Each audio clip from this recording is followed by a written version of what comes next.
শুরু করছি প্রেম বসন্ত। লিখনিতে হামিদা আক্তার, ইভা হায়াত। পর্ব সংখ্যা 10। কমিউনিটি সেন্টারের সামনে এসে গাড়ি থামল অর্ণদের। সাজিদের বাবা এগিয়ে এলেন গাড়ির নিকট। মাশফিক চৌধুরী নামতেই জড়িয়ে ধরলেন তাকে। ব্যবসার ক্ষেত্রে তাদের দেখা সাক্ষাৎ হয়ে থাকে মাঝে মধ্যে। একে একে সবাই নেমে পড়ল। কায়নাত নামতেই সাজিদের বাবা আব্বাস মির্জা মাশফিক চৌধুরীকে উদ্দেশ্য করে বললেন, আমাদের নতুন বৌমা নাকি? মাশফিক চৌধুরী হেসে মাথা নাড়ালেন। আব্বাস মির্জা গাল ভরে হাসলেন, বললেন, যাক, বৌমা আমাদের মনের মতো। তারপর টুকটাক কথা বলে সবাইকে ভেতরে নিয়ে এলেন। গাড়িতে সকল জিনিসপত্রগুলো ড্রাইভার মির্জা বাড়ি গিয়ে দিয়ে আসবে। সবাই ভেতরে এসে দেখল কমিউনিটি সেন্টার ভর্তি মানুষ, জন গিজগিজ করছে। কায়নাত নিশার এক হাত আঁকড়ে ধরল। নিশা ফিসফিস করে কায়নাতের কানে কানে বলল, কি হলো, ভয় পাচ্ছ? ভয় পাচ্ছি না, তবে এত মানুষের মধ্যেও ভালো লাগছে না। সাদা পাঞ্জাবি পরিহিত চার ভাই মিলে গেল সাজিদের কাছে। সাজিদ কারোর সাথে দাঁড়িয়ে স্টেজের সামনে কথা বলছিল। অর্ণদের দেখে গাল ভরে হাসলো। অর্ণকে জড়িয়ে ধরে বলল, আসলি তাহলে? আমি তো ভেবেছিলাম তুই বোধহয় এ মুখো পাই ফেলবি না। অর্ণ গম্ভীর কণ্ঠে বলল, কেমন আছিস? বেশ, দারুণ আছি। তোর খবর কি? তোর বউ কই? শালা বিয়ে করলে আমাদের নাম বলে এত কিপটে হলে কবে থেকে? প্রেম খুক খুক করে কেসে উঠল, বের করে বলল, কট খেয়ে বিয়ে করেছে। এ কথা তোমাদের বললে তার মান ইজ্জত কিছু থাকবে? অর্ণ কায়নাতের ব্যাপারে কোনো কথাই বলল না। দৃষ্টি ঘুরিয়ে নিশাদের দিকে তাকিয়ে দেখল কায়নাত পুরো কমিউনিটি সেন্টার চোখ ঘুরিয়ে ঘুরিয়ে দেখছে। কখনো এহেন আয়োজন দেখেনি কিনা। খানিকক্ষণ পরে মেহেরাব শেহরও স্বার্থ এলো সেখানে। তারা ফ্যামিলি নিয়ে অনেকক্ষণ আগেই এসেছে। মেহেরাব অর্ণকে দেখে সেদিকে এগিয়ে গেল শেহর স্বার্থকে নিয়ে। সাজিদ প্রেমকে নিয়ে বেহরুজ বেগমদের সাথে দেখা করতে গেছে। উদ্দেশ্য অর্ণের বউকে দেখা। কায়নাত চুপচাপ নিশার সাথে বসে আছে। বেহরুজ বেগম পরিচিতদের সাথে আলাপ আলোচনায় ব্যস্ত। সকলের একটাই কথা টপিক, সেটা হচ্ছে অর্ণ বিয়ে করলো কি করে হলো। সাজিদ এগিয়ে এসে বেহরুজ বেগমকে সালাম দিল, বলল, আন্টি ভালো আছেন? বেহরুজ বেগম সালামের উত্তর নিয়ে বললেন, ভালো আছি। তোমার খবর কি? তোমার বউ বাচ্চা ভালো আছে? জি আন্টি, সবাই ভালো আছে। পাশেই নিশা, নুসরাত এবং অপরিচিত একটি অল্প বয়সী মেয়েকে দেখে সাজিদ প্রেমের দিকে তাকালো। প্রেম কায়নাতকে দেখিয়ে বলল, অর্ণ ভাইয়ের ওয়াইফ কায়নাত। নিশা বলল, আমার ভাবি কায়নাত সুভা। সাজিদ বিস্মিত বদনে তাকালো প্রেমের দিকে। প্রেম মাথা চুলকে বলল, তুমি যা ভাবছো প্রথমে আমিও তাই ভেবেছিলাম। সাজিদ নিজেকে স্বাভাবিক করে কায়নাতকে বলল, আমি অর্ণের ফ্রেন্ড সাজিদ মির্জা। কায়নাত ছোট করে সালাম দিল। সাজিদ টুকটাক কথা বলে সেখান থেকে অর্ণের কাছে এলো। মেয়েটাকে দেখে বয়স খুবই কম মনে হয়েছে। অর্ণের মতো এত স্ট্রং পার্সোনালিটির একজন পার্সনকে একটা বাচ্চা মেয়েকে বিয়ে করেছে। ভাবতেও কেমন লাগছে সাজিদের। সেখানে তার বউ তার থেকে মাত্র 2 বছরের ছোট।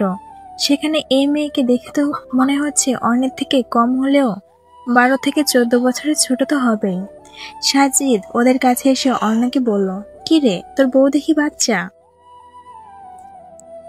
অর্ণ মুখখানা গম্ভীর করে রেখেছে। মুখ ফুটে একটাও কথা বলছে না। এখানে বলার মতো কিছু আছে আদৌ? সে জানতো এই মেয়েকে নিয়ে গেলে একটা না একটা ঝামেলা হবেই। ফ্রেন্ডরা এখন টিটকারি করবে বয়স নিয়ে। মেয়েরাব সাজিদকে থামিয়ে দিয়ে বলল, যাই হোক, সমস্যা কোথায়? সমস্যা থাকবে কেন? অর্ণের মতো একজন ছেলে এত ছোট মেয়েকে বিয়ে করলো, বিশ্বাস হচ্ছে না আমার। বিশ্বাস না করলে করিস না, এসব ননসেন্স মার্কা কথা বাদ দে। আচ্ছা বাবা, দিলাম বাদ। স্বার্থ সে কখন থেকে নিশার পিছু পিছু ঘুরছে, কিন্তু ওই বজ্জাত মেয়েটা কি ঢং শুরু করেছে। স্বার্থ ভাই সৌরভ নিশার সাথে বসে বসে কথা বলছে। মুখে দারুণ হাসি দুজনের, সাথে অবশ্য নুসরাত ও কায়নাতও আছে। স্বার্থ এসে বসলো ওদের পাশে। নিশা আর চোখে তাকালো তার দিকে। স্বার্থ চোখ ছোট ছোট করে নিশাকে পর্যবেক্ষণ করলো। মেয়েটা শাড়ি পরে ফুলের গয়না জড়িয়েছে গায়ে, মুখে মেকআপ করেছে পারফেক্ট ভাবে। চোখে চিকন করে কাজল লাগানো। সে ফোঁস করে নিঃশ্বাস ফেলে সৌরভকে চোখ রাঙিয়ে ঠোঁটে মেকি হাসি টেনে পড়ল। কি এমন কথা হচ্ছে যে মুখ থেকে হাসি সরছেই না? সৌরভ ভাইয়ের এহেন গম্ভীর কণ্ঠে ভড়কে গেল।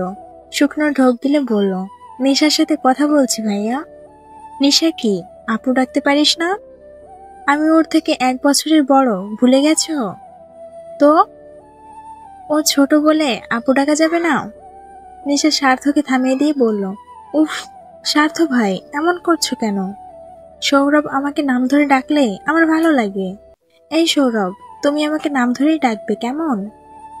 স্বার্থ নাক ফুলালো, দাঁত কিরমির করে বলল, সৌরভ তোমার থেকে বড়, নাম ধরে ডাকবে না। নৌসাদ ঠোঁট কামড়ে হাসলো। সে উঠে দাঁড়িয়ে বেহরুজ বেগমের কাছে চলে গেল। নিশা কপালে ভাঁজ ফেলে ঢং করে বলল, কেন স্বার্থ ভাই, তোমার সমস্যা কোথায়? আমরা ভালোবেসে নাম ধরে ডাকি, আমাদের ভালো লাগে। স্বার্থ সৌরভকে ধমক দিয়ে বলল, এখনো এখানে বসে আছিস কেন? যা এখান থেকে। নিশা বাধা দিয়ে বলল, এই সৌরভ, কোথাও যাবে না তুমি, এখানেই বসে থাকো। বেচারা চিপায় পড়ে মুখটা পাংশুটে বানিয়ে রেখেছে। স্বার্থ রেগে মেগে সেখান থেকে হনহন করে চলে গেল। নিশা মুখ বাঁকিয়ে সৌরভকে বলল, তোমার ভাই ভীষণ খারাপ জানো। আমার ভাই তোমাকে পছন্দ করে তাই না? আমি কি করে জানবো? সে কি আমায় বলেছে এই কথা? কায়নাত গালে হাত দিয়ে ওদের বকবক শুনছিল এতক্ষণ। তার বিরক্ত লাগছে এখন। সাদা পাঞ্জাবি পরিহিত তার হালকা পুরুষকে আজ কত সুন্দর লাগছে। সেই যে বাড়িতে সিঁড়ি বেয়ে নেমে দেখলো লোকটা এমন অদ্ভুত দৃষ্টি মেলে তার দিকে তাকিয়ে আছে। লোকটার দৃষ্টি দেখেই যেন আরেক দফা প্রেমে উষ্টা খেয়েছে সে। এত সুন্দর একটা ছেলে হয় কি করে? আজ লোকটার গম্ভীর বদন দেখেও কায়নাতের ভীষণ ভালো লাগছিল। মনে হচ্ছিল একটু যদি লোকটার কাছে কাছে থাকা যেত, কতই না ভালো হতো। সত্যি কি সে তার জামাইয়ের প্রেমে পড়ে গেল? সে লাজুক হাসলো। কায়নাত ব্যস্ত চোখে আশেপাশে তাকিয়ে খুঁজলো কাঙ্ক্ষিত সেই মানুষটিকে। তার দৃষ্টি ব্যর্থ হলো চোখ ঘুরিয়েও। কিছুটা উদাস কণ্ঠে ফিসফিস করে বলল, আগুন জ্বালাইয়া মনের লণ্ঠনে আছো লুকাইয়া তুমি কোনখানে? নয়ন ঘুরাইয়া খুঁজি তোমারে তোমারে, অন্তরে বিছাইয়া খুঁজি তোমারে তোমারে। নিশা চোখ বড় বড় করে তাকালো কায়নাতের দিকে। কি গান গাইছো তুমি? কাকে খুঁজছো? কায়নাত হতচকিত তাকালো। দুদিকে ঘন ঘন মাথা নাড়িয়ে বলল, কাউকে খুঁজছে না তো। সত্যি করে বলো। কায়নাত নিশার কানে কানে বলল, একটা কথা বলবো, কাউকে বলবা না তো? বলবো না। তোমার ভাইকে আজ ভীষণ সুন্দর লাগছে।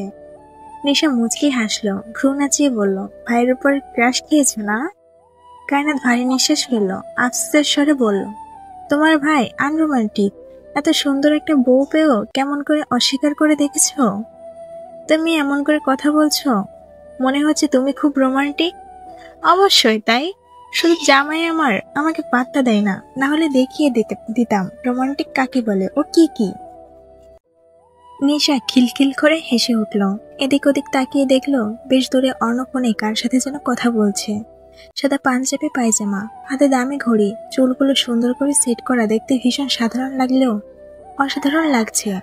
চোখ ফেরানো দায়, সে মুচকি হাসলো। কায়না তার ভাইয়ের সম্পর্ক স্বাভাবিক হয়ে গেলেই শান্তি। সে দুষ্টু হাসলো। মাথায় দুষ্টু বুদ্ধি হানা দিতেই কায়নাতের দিকে তাকালো। আশেপাশে অনেক ছেলেরাই এদিকে তাকিয়ে আছে। নিশা গলা ঘেঁষে বলল, কায়না চলো আমরা একটু হাঁটাহাঁটি করি। আমার অনেক পরিচিত আছে এখানে, দেখা করে আসি চলো। কায়নাত যেতে চাইলো না। এত এত ছেলে মানুষ, তার মধ্যেও কয়েকজন কেমন অদ্ভুত দৃষ্টিতে বারে বারে আর চোখে তাকাচ্ছে। নিশা তবুও জোর করে কায়নাতকে নিয়ে উঠে দাঁড়ালো। সাজিদের অনেক কাজিনগুলো এক জায়গায় বসে আড্ডা দিচ্ছে। নিশা সেদিকে এগিয়ে এলো। চোরা চোখে দেখলো অন্য ভ্রুকুটি করে এদিকে ফিরে। সাজিদের মামাতো বোন নিশাকে দেখে বলল, আরে নিশা, তখন ডাকলাম, এদিকে এলে না কেন? নিশা কায়নাতকে নিয়ে ওদের সাথে বসলো। নিশা বলল, ভাবলাম তোমরা কাজিন কাজিন আড্ডা দিচ্ছ, বড়দের মাঝে আমি এসে কি করব? এটা কেমন কথা? আমরা কি তোমাকে চিনি না? ছোট বড় আবার এসব কি? হ্যাঁ? কায়নাতের দিকে তাকিয়ে বলল, ও কে? আমার কাজিন। কায়নাত কপাল কুঁচকে তাকালো। ও আচ্ছা, খুব মিষ্টি দেখতে। নিশা মুচকি হাসলো। সাজিদের আরেকটা কাজিন রোনান বলল, নাম কি ওনার? কায়নাত শুভা। রোনান মুচকি হাসলো, মজা করে বলল, তোমার কাজিন সিঙ্গেল আছে নাকি? কায়নাতের গলা শুকিয়ে এলো। বেহায়া ছেলে কোথাকার, নাকি নাক ফুল পরা। কানার ঘরে কানা নাকি চোখে দেখে না? নিশা জানালো কায়নাত সিঙ্গেল। নিশার কথাবার্তা শুনে কায়নাত বিস্মিত। ননদ হয়ে কিনা ভাবিকে সিঙ্গেল বানিয়ে দিচ্ছে। সবাই মিলে আড্ডায় মেতে উঠলো খানিকক্ষণের মধ্যেই। নাচ গান শুরু হতে যেহেতু এখনো কিছুটা সময় বাকি, তাই ভাবলো এখন একটু আড্ডা দেওয়াই যায়। কায়নাত যেহেতু রোনানের পাশে বসেছিল, তাই রোনানের কথা বলতেও সুবিধা হচ্ছে। রোনান ধীর কণ্ঠে কায়নাতকে বলল, কোন ক্লাসে পড়ো তুমি? কায়নাত উত্তর দিল না। বিরক্ত লাগছে তার এখানে। গায়ে পড়ার স্বভাব ছেলেটার। কায়নাতের থেকে উত্তর না পেয়ে ছেলেটা আর একটু কাছে এসে গা ঘেঁষে বসলো। উত্তর দিচ্ছ না কেন?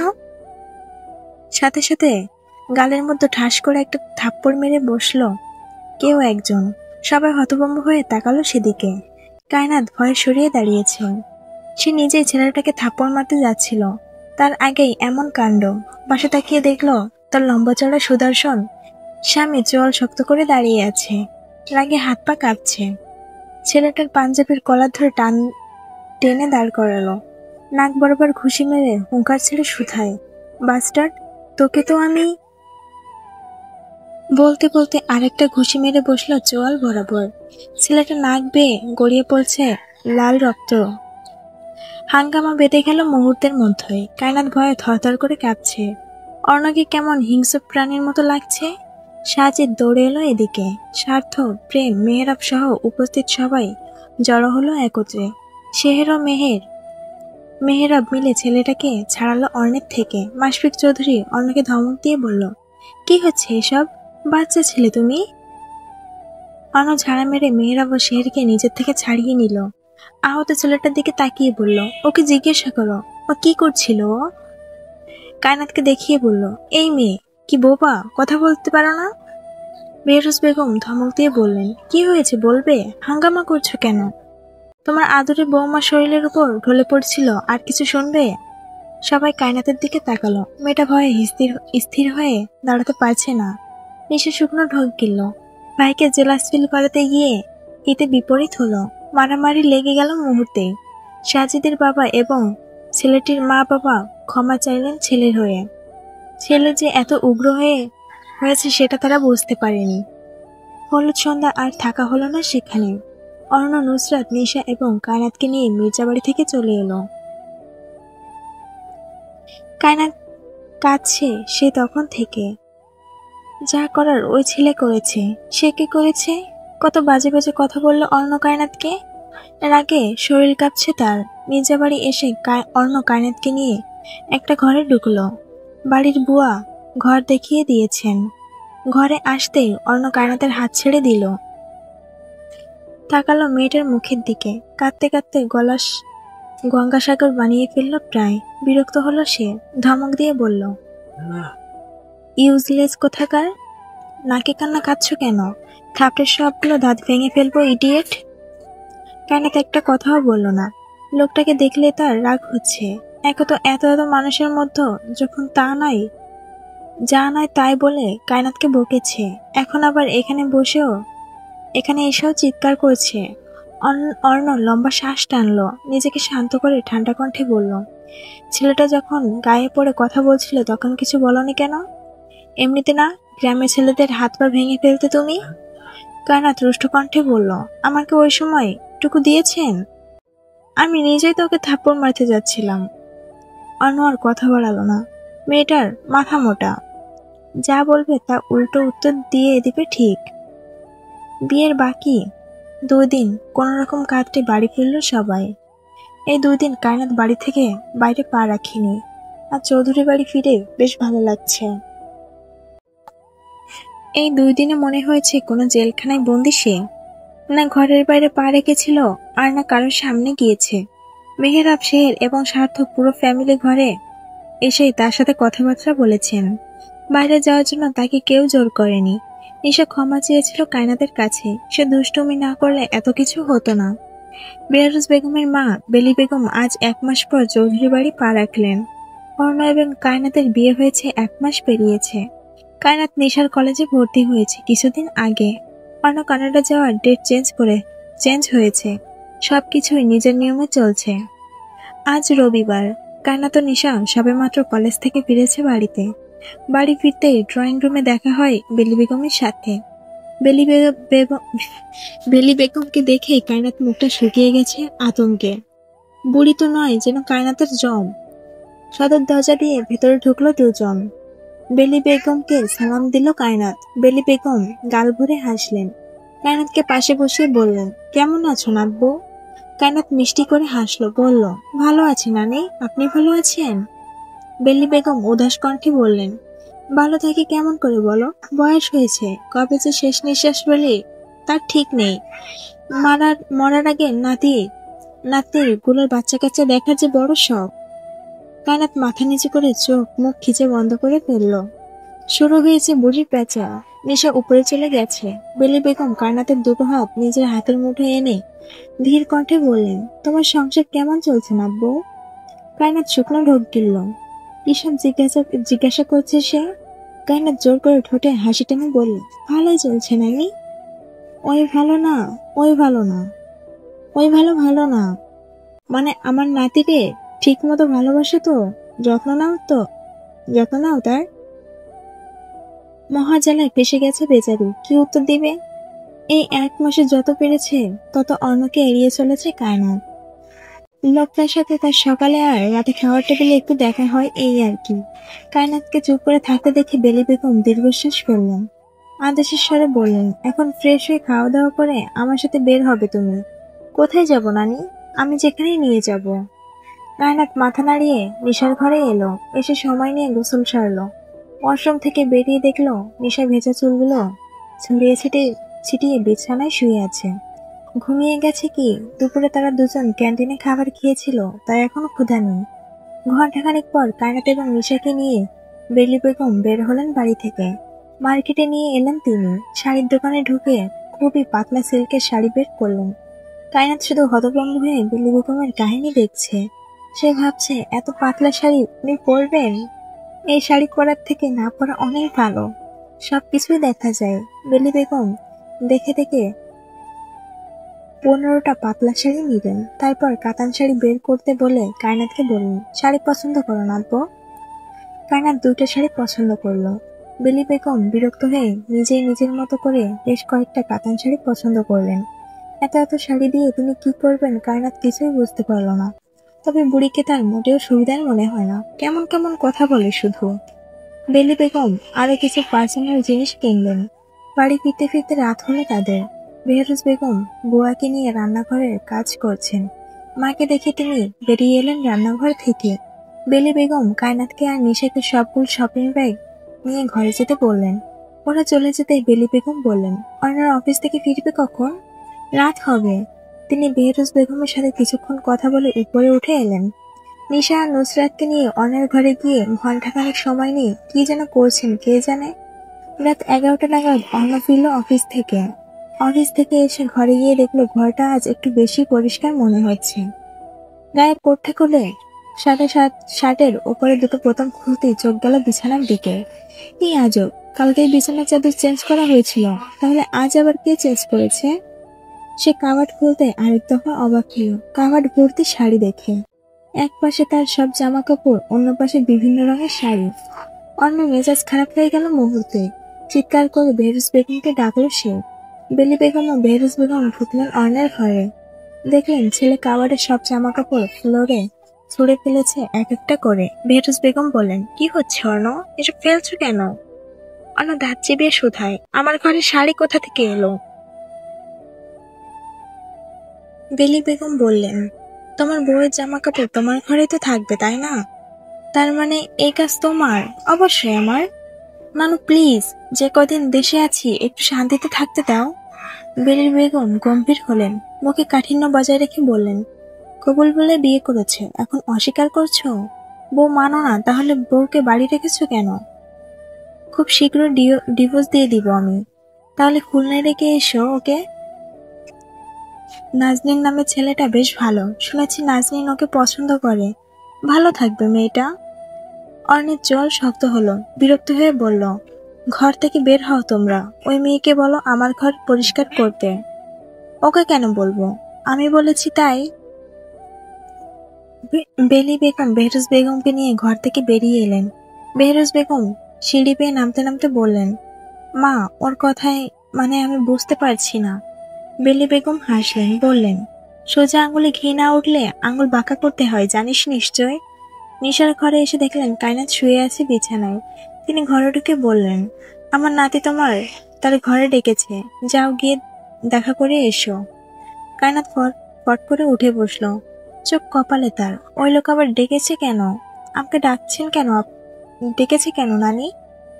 বেলি বেগম ভীষণ বিরক্ত মেয়েটার উপর। স্বামীর প্রতি একটু যত্নশীল নয় মেয়েটা। তিনি অসন্তুষ্ট হয়ে বললেন, জামাই ডাকছে, তুমি বিনা বাক্যে সেখানে হাজির হবে, তা না করে তুমি আমাকে প্রশ্ন করছো। কায়নাত মাথা নামালো, বিছানা থেকে নেমে ঘরের বাইরে পা রাখলো। ভীষণ রাগ হচ্ছে বেলি বেগমের উপর। অদ্ভুত কাজ করে যাচ্ছে আসার পর থেকে। কায়নাত কায়নাত অর্ণের ঘরের সামনে এলো। দরজা খোলা। সে নক না করে ঘরে প্রবেশ করলো। দেখলো ফ্লোরে জামা কাপড় পড়ে আছে ছড়িয়ে ছিটিয়ে। ওয়াশরুমের দরজা শব্দ হতে সেদিকে তাকালো। অর্ণ খালি গায়ে বের হয়েছে ওয়াশরুম থেকে। কোমরে টাওয়াল পেঁচানো, সুঠামদেহী পুরুষ। ভেজা চুল থেকে টিপ টিপ করে পানি ঝরে পড়ছে বুক বেয়ে। কায়নাতের শ্বাস আটকে এলো, শুকনো ঢোক গিলল বারে বারে। অর্ণ বারান্দার দিকে এগোতে এগোতে যেতে যেতে বলল, চোখ দিয়েই আমাকে গিলে খাচ্ছ? কায়নাত লজ্জা পেল ভীষণ। মিনমিন করে বলল, আপনি আমাকে ডেকেছিলেন? জামা কাপড় ভাঁজ করে কাবাডে গুছিয়ে রাখো। কায়নাত জামা কাপড় ভাঁজ করলো। দেখলো বেলি বেগম যে শাড়িগুলো কিনে এনেছেন সেগুলো এখানে আছে। অর্ণের জন্য শাড়ি কিনেছে? কায়নাত নাক মুখ কুঁচকাল। অর্ণ শাড়ি পরবে কেন? সে সব কিছু গুছিয়ে পিছু ফিরে দেখলো অর্ণ সোফায় বসে আছে চোখ বন্ধ করে। কায়নাত নিঃশব্দে ঘর থেকে বের হলো। রাতে খাওয়া দাওয়া শেষ হতেই বেলি বেগম নিশার ঘরে কায়নাতকে ডাকলেন। এখন অনেক রাত, সবাই সবার ঘরে গিয়ে দাঁড় লাগিয়েছে। বেলি বেগম বসে আছেন বিছানায়। মহিলা একটু স্বাস্থ্যবান বটে। কায়নাত চুপটি করে বসলো তার পাশে। নিশা একটা শপিং ব্যাগ বেলি বেগমের হাতে দিতেই বেলি বেগম বললেন, এই শাড়ি পরে অর্ণের ঘরে যাবে এখন। কায়নাত বিস্ফোরণ চোখে তাকায়। এত রাতে অর্ণের ঘরে কেন যাবে? তাও আবার শাড়ি পরে? কায়নাত বলল, এই সময় শাড়ি পরবো কেন নানি? আজকে থেকে তুমি সবসময় শাড়িই পরে থাকবে। বলেই শপিং ব্যাগ থেকে কালো রঙের একটা পাতলা সিল্ক শাড়ি বের করলেন। ব্লাউজ দেখে কায়নাত চোখ কপালে। এত বড় গলা কেন? সে কাচুমাচু করে নানির দিকে তাকিয়ে বলল, এই শাড়ি আমি পরতে পারবো না নানি। এই শাড়ি পরতে হবে তোমাকে। শুধু আজ নয়, প্রতিদিন রাতে এই শাড়িগুলো পরবে তুমি। বেলি বেগম জোর করে কায়নাতকে শাড়িটা পরিয়ে দিলেন। লম্বা চুলগুলো খোপা করে দিয়ে শাড়ির আঁচল কাঁধে তুলে দিলেন। তারপর নিশার দিকে তাকিয়ে বললেন, কেমন লাগছে? নিশা ঠোঁট চেপে হাসলো, বলল, ভাইয়া পাগল হয়ে যাবে শিওর।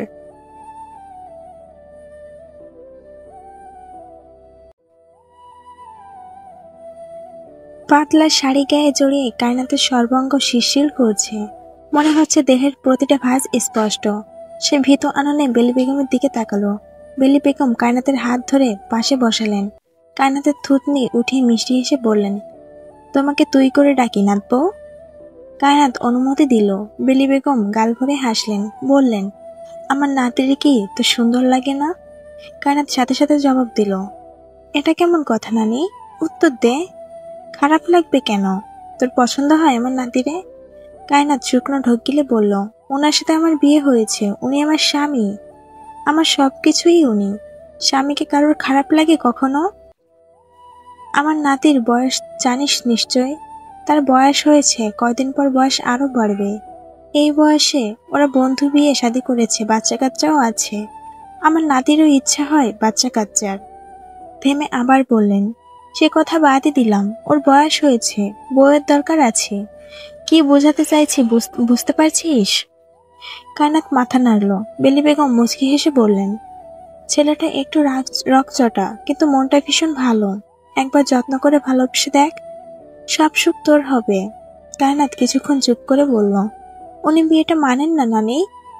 মুখে মুখে কথা বলে কিন্তু মন থেকে দেখ ঠিকই বিয়েটা মেনে নিয়েছে। তাহলে আমি কি করব? বেলি বেগম বুঝিয়ে বললেন কি কি করতে হবে, কিভাবে জামাইকে আঁচলের সাথে বেঁধে রাখতে হয়। সব শুনে কায়নাত হতভম্ব হয়ে নানির দিকে তাকালো। তবা করে বলল, অসম্ভব। কি অসম্ভব? এসব আমি করতে পারবো না নানি। করতে হবে, না হলে সম্পর্ক স্বাভাবিক হবে কি করে? স্বাভাবিক করে লাভ কি নানি? অস্বাভাবিকই থাকুক। নিশা পাশ থেকে খিলখিল করে হেসে উঠল। শুয়ে শুয়ে এসে নানির আর ভাবির আলাপ শুনছে।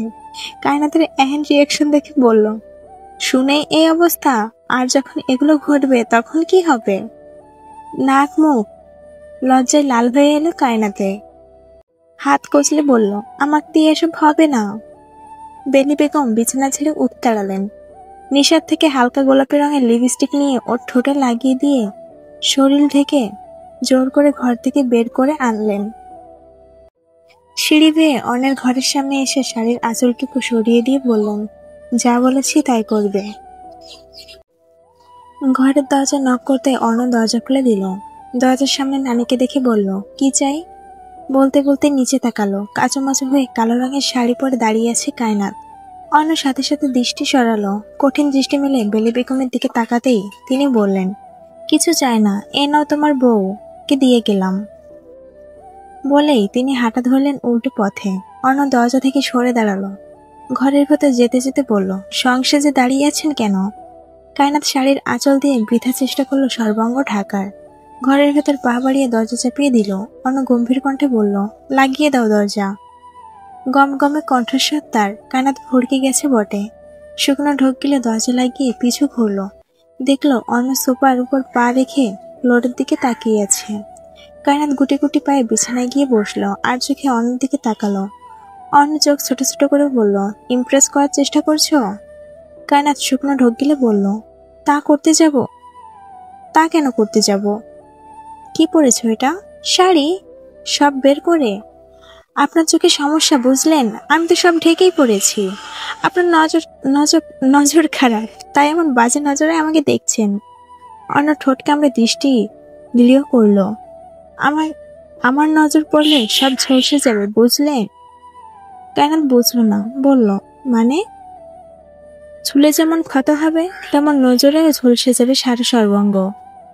কান বন্ধ হয়ে এলো কায়নাতের। মুখের রং পরিবর্তন হলো নিমেষে। চোখ তুলে আর অন্যের দিকে তাকাতে পারল না বেচারি। দাঁত চেপে বলল, খারাপ লোকের খারাপ কথা, খারাপ খারাপ যত সব কথা। মাঝরাতে ঘুম হালকা হয়ে এলো অর্ণের। কিছুক্ষণ আগেই সে শুয়েছিল অফিসের কিছু কাজ সেরে। কাঁচা ঘুম ভেঙে যাওয়া বেশ বিরক্ত হলে সে। মনে হচ্ছে মোটা দড়ি দিয়ে কেউ শক্ত করে বেঁধে রেখেছে। অর্ণের রিমোট দিয়ে ঘরের লাইট অন করলো। পিট পিট করে চোখ খুলে দেখলো এলোমেলো অবস্থায় কায়নাত জাপটে জড়িয়ে ধরে ঘুমাচ্ছে। গোলাপি রাঙা ঠোঁটজোড়াও উঁচু হয়ে আছে। মুখখানা একদম অর্ণের মুখোমুখি। শাড়ি খুলে বিছানায় গড়াগড়ি করছে। ব্লাউজের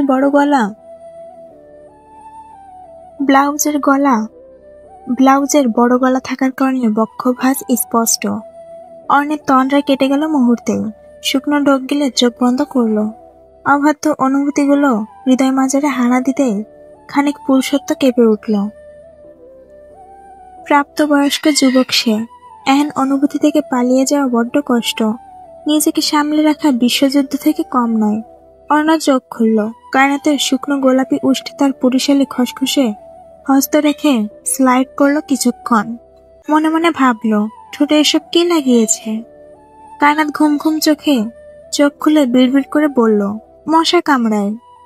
অর্ণ ছেড়ে দিল ওকে। কায়নাতকে নিজের থেকে ছাড়িয়ে উঠে বসলো। পাতলা চাদর টেনে ও শরীরের উপর দিয়ে দীর্ঘশ্বাস ফেলল। এখন আর ঘুম আসবে না। বারান্দায় গিয়ে সিগারেট ধরালো একটা। ভালো লাগছে না কিছু। জীবনটা হঠাৎ করে এলোমেলো হয়ে গেছে। না পারছে সহ্য করতে, আর না পারছে কিছু করতে। সকালবেলা ঘুম ভাঙলো কায়নাতের। মাথাটা যেমন কেমন ঝিম ধরে আছে। বুকের উপর ভারী ভারী লাগছে ভীষণ। সে চোখ মেলে তাকালো। অর্ণ পুরো ভার তার উপর আষ্টে পিষ্টে জড়িয়ে ধরে ঘুমাচ্ছে লোকটা। গায়ের শাড়ি ছিটে ফোটাও নেই, শ্বাস আটকে এলো তার। কষ্ট করে অর্ণকে সরিয়ে দিয়ে উঠে বসলো সে। বিছানা থেকে নেমে শাড়ি ঠিক করলো প্রথমে, তারপর অর্ণের বদন পানে তাকিয়ে দেখলো গভীর ঘুমে আচ্ছন্ন লোকটা।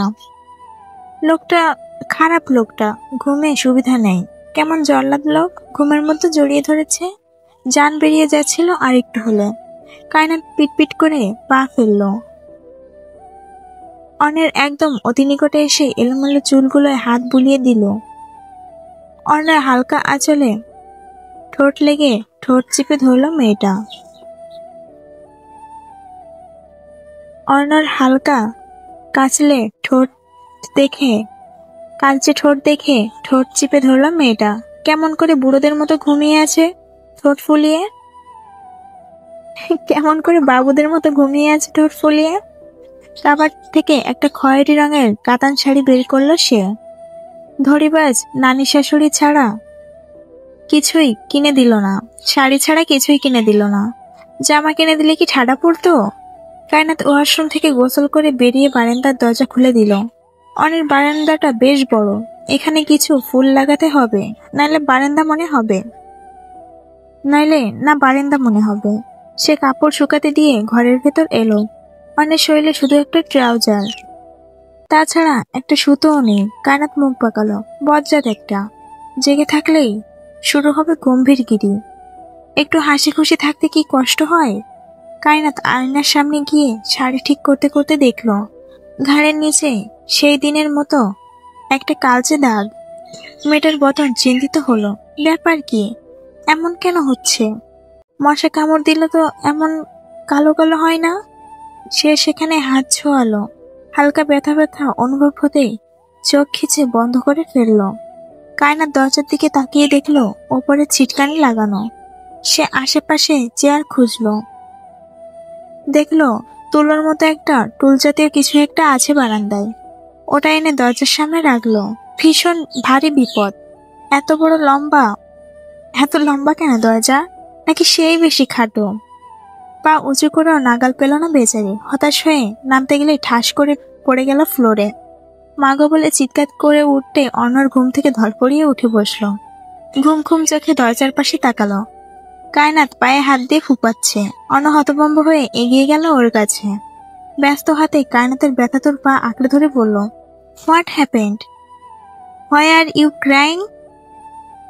কায়নাত ফুপিয়ে শুধায়, পড়ে গেছি, পায়ে ব্যথা পেয়েছি। অর্ণ পাশে তাকিয়ে স্টোরেজ টুল দেখে যা বুঝার বুঝে গেল। দাঁত কিরমির করে বলল, আর ইউ স্টুপিড? কি করছিলে এটা দিয়ে? কায়নাত ভীতু চোখে তাকালো। ভেজা আঁখি মেলে বলল, বাইরে যাচ্ছিলাম, আমার কলেজ যেতে লেট হয়ে যাবে। এখন কয়টা বাজে? এই 7 সকালে তোমার কলেজ আছে? কায়নাত মাথা নিচু করলো, মিনমিন করে বলল, নিচে যাচ্ছিলাম। অর্ণ ফোঁস করে নিঃশ্বাস ফেললো। কায়নাতকে পাজা করে তুলে মেয়েটা চমকে উঠল। কিছুটা ভরকানো সুরে বলল, আল্লাহ, কি করছেন আপনি? অর্ণ বিছানায় ওকে বসিয়ে দিয়ে বলল, খাবো তোমাকে। ছি! অর্ণ চোখ গরম করে তাকালো। তারপর কায়নাতের পায়ের কাছে শাড়ি উপরে উঠাতে নিলেই কায়নাত চিৎকার করে বলল, অসভ্য পুরুষ, ছেড়ে দে আমাকে। অর্ণ রেগে শাড়ির হাঁটুর উপর উঠালো। কটমট করে বলল, আপনার সাহস দিন দিন বেড়েই চলেছে। কায়নাত শুকনো ঢোক গিলল। অর্ণর দিকে আর একটু চেপে বসে বলল, আমার পায়ের দিকে তাকাবেন না দয়া করে। অর্ণ ফোঁস করে নিঃশ্বাস ফেলল। মাথা মোটা কি শুধু বলে? সে ফার্স্ট এড বক্স বের করে পাওয়ারফ্লাই স্প্রে বের করে ওর পায়ে স্প্রে করে দিল। শাড়ি ঠিক করে দিয়ে কায়নাতের মাথায় টোকা মেরে বলল, ভালো হয়েছেন বুঝলেন? খারাপ কবে ছিলাম? খারাপ তো আপনি। অন্য কোনো কথা বলল না। কাবার থেকে নিজের প্রয়োজনীয় সবকিছু বের করে ওয়াশরুমে চলে গেল। কায়নাত বিছানায় বসে কিছুক্ষণ গড়াগড়ি করলো। আজ কি কলেজে যাওয়া হবে না? আজ যে সুরঞ্জনা আর মুনিয়ার সাথে দেখা করার কথা। অর্ণব ফ্রেশ হয়ে বের হলো কিছুক্ষণ পর। রেডি হয়ে ঘরের দরজা খুলে দিল। কায়নাতের দিকে তাকিয়ে পকেট হাতে পকেটে হাত গুজে বলল, কাল এসেছেন ভালো কথা, তাই বলে প্রতিদিন এই ঘরে থাকার আশা করবেন না। Now get out for my room. Kaynat হ্যাঁ হ্যাঁ যাচ্ছি বলতে বলতে বিছানা থেকে নেমে দাঁড়ালো। ব্যথা কমেছে। শাড়ির আঁচল কোমরে গুজে রাগে গজগজ করতে করতে ঘর থেকে বের হলো। ঘরের বাইরে গিয়ে অন্যদিকে ফিরে তাকাতে বলল, আমার মতো একটা ভালো বউ পেয়েছেন বলে এখনো সুস্থ আছেন। অন্য কেউ হলে মেরে এতক্ষণ হসপিটালে পাঠাতো আপনাকে। বলে মুখ বাঁকালো, হাঁটা ধরল সিঁড়ির দিকে। অর্ণ দাঁতে দাঁত চেপে মেয়েটার কথা হজম করলো। নেহাত মেয়েটা মার খাওয়ার ভয়ে আগে আগেই কেটে পড়েছে, তাহলে নিশ্চিত ওই গালে 2-5টা আঙ্গুলের ছাপ বসে যেত। ক্যাম্পাসের মাঠে বসে আছে নিশা, কায়নাত ও কায়নাতের নতুন ফ্রেন্ড জুনাইরা আর দীপ্ত। খানিকক্ষণ আগেই মুনিয়া এসেছিল কলেজ গেটের সামনে। কায়নাত দেখা করে এসেছে সুরঞ্জনাদের বাসায় এবং মুনিয়ার কলেজ এখান থেকে অনেক কাছে। কয়েকদিন আগে সুরঞ্জনাদের বাসায় গিয়েছিল সে আর নিশা। বাড়িতে কেউ এই ব্যাপারে কিছু জানে না, জানলেও কিছু বলবে না, তবে না বলে যাওয়া নিশ্চয়ই ভীষণ রাগ করবেন। দীপ্ত দূর পথে কলেজ গেটের দিকে তাকিয়ে আছে। তাকিয়ে বলল, আমাকে বাসায় ফিরতে হবে আজ তাড়াতাড়ি, তোমরা থাকো আমি যাই। জুনাইরা বলল, গো কেয়ারফুলি। দীপ্ত নিশার দিকে তাকিয়ে মুচকি হেসে বলল, সিনিয়র সিস্টার, আজ যাচ্ছি তাহলে, নেক্সট টাইম তোমাকে নিয়ে ঘুরতে যাব। নিশা দারুণ হেসে বলল, I will differently go darling. Dipto মুচকি হেসে প্রস্থান করল। কায়নাত মাথা ঝাঁকিয়ে বলল, দীপ্ত খুব দুষ্টু হয়ে যাচ্ছে, সিনিয়র আপুর সাথে প্রেম করতে চাই ভাবা যায়? জুনাইরা খিলখিল করে হেসে উঠল, বলল, হে রিয়েলি লাইক নিশা আপু। জানি, তবে বেচারা নিশ্চিত ছ্যাঁকা খাবে। নিশা বলল, আমি এত নিষ্ঠুর নই কায়নাত, মনের এক কোনায় ওকে একটুখানি জায়গা দেওয়াই যায়। ওকে, তাহলে বাড়ি গিয়ে প্রেম ভাইয়াকে গিয়ে এই কথা বলবো, কেমন? নিশা মুখটা একটু করে ফেলল, কায়নাতের দিকে চোখ পাকিয়ে বলল, তুমি আমার ভাবি নাকি শত্রু বলো তো? অবশ্যই, আমি তোমার ভালো কিউট সুন্দর একমাত্র ভাবি। নিশা গাল ফুলালো। জুনাইরা অবাক কণ্ঠে বলল, হেই তোমরা কি বলছো এসব? কায়নাত বিবাহিত? নিশা চোখ পিটপিট করে কায়নাতের দিকে তাকিয়ে বলল, তোমার ফ্রেন্ডকে বলনি তুমি বিবাহিত? কায়নাত দুপাশে মাথা নাড়িয়ে বলল, প্রয়োজন মনে করিনি। নিশা দীর্ঘশ্বাস ফেলে জুনাইরাকে বলল, আমার বড় ভাইয়ের ওয়াইফ কায়নাত। জুনাইরা বলল, এত ছোট বয়সে বিয়ে? আসলেই? হ্যাঁ। তারপর তিনজন মিলে বিয়ে নিয়ে টুকটাক কথা বলল। আজ নিশা তার ফ্রেন্ডের সাথে আড্ডা বাদ দিয়ে কায়নাতের সাথে বসেছে আড্ডা দিতে। মাঝে মধ্যেই দেওয়া হয়, তখন আরো নিশার ফ্রেন্ডরাও জয়েন করে। কলেজ থেকে বাড়ি ফিরল বিকেলে। আজ দুইজন রিক্সা করে অনেক জায়গায় ঘুরেছে। কায়নাত কথায় নিশার বেশ ভালোই দিন কেটে যায়। মেয়েটা বড্ড মিশুকে, আদুরে। কিছু মুখ ফুটে বলার আগেই বুঝে যায় ভাবির বদলে এরকম ছোট বোন পেয়েছে সে। বাসায় ফিরে দেখলো অর্ণ ড্রয়িং রুমে বসে আছে। অর্ণকে এই সময় বাসায় দেখে কায়নাত চমকালো। লোকটা তো এই সময় বাড়িতে থাকে না, তাহলে আজ কি হলো? তারপর জানা গেল নুসরাতের হসপিটালের অ্যাপয়েন্টমেন্ট আছে সন্ধ্যার পরে, চেক আপ করতে হবে। সেখানে নুসরাতকে নিয়ে যাবে অর্ণ। বিলি বেগম এই সুযোগে নুসরাতের সাথে কায়নাতকেও সাথে পাঠালেন। কায়নাত প্রথমে যেতে চায়নি, পরে ভাবল নুসরাতের সুবিধার জন্য হলেও যাওয়া উচিত। অর্ণ পুরুষ মানুষ। হসপিটালে আসতে আসতে সন্ধ্যার আজান দিয়ে দিয়েছে। নুসরাত ডক্টরের কেবিনে ঢুকেছে। কায়নাত অর্ণ করিডোরে বসে আছে, দুজন দুপাশে। কায়নাত শাড়ির আঁচল কুচি ধরে পা উঠিয়ে বসলো। লম্বা নিঃশ্বাস ফেলতে পাশের কারো অস্বস্তি টের পেয়ে তাকালো সেদিকে। দেখলো একজন মহিলা অস্থির হয়ে বসেছে মাত্রই।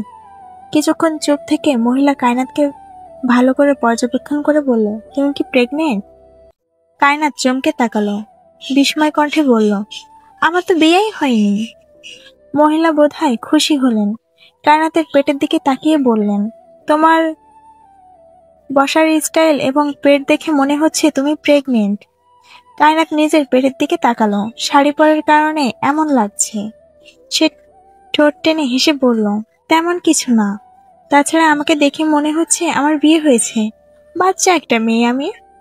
ভালো ভালো। তা তোমার বিয়ের প্রস্তাব আসে বাড়িতে? কায়নাত আর চোখে অর্ণর দিকে তাকালো। অর্ণ গম্ভীর বদনে নিজের ফোনে ব্যস্ত। সে অস্বস্তি নিয়ে বলল, আসে কম বেশি। মহিলা কায়নাতের হাত আঁকড়ে ধরলেন, মিষ্টি করে হেসে বললেন, আমার একটা দেবর আছে বুঝলে।